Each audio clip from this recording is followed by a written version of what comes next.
Түйе су ішкенде неге жан-жағына қарайды? Бұрынғы заманда түйе әдемі болған екен. Бұтақ тәрізді мүйізі, үлпілдек құйрығы болыпты.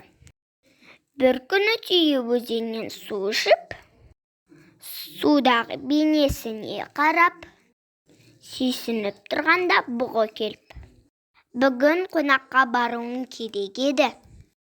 Басыңдағы әдемі мүйізіңді бере тұршы", деп шалынады түйеге. Түйе байғұс "Жарайды" деп мүйізін береді. Ол кезде аттың құйрығы болмаған екен. Түйеге шауып келіп: "Түйе бауырым, маған бір күнге әдемі құйрығыңды бере тұршы", дейді. Түйе болған да "Жарайды" деп құйрығын береді. Кейін қанша уақыт өтсе де, бұғы мен ат түйеге алғандарын қайтаруға асықпайды.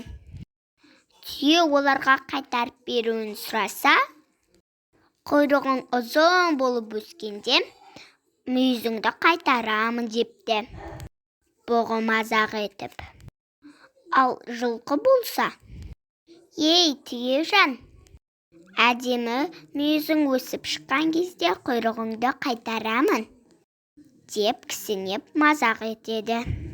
Содан бері түйе "Мүйізім мен құйрығымды әкелді ме екен" деп су ішкен сайын жан-жағына қарайды екен.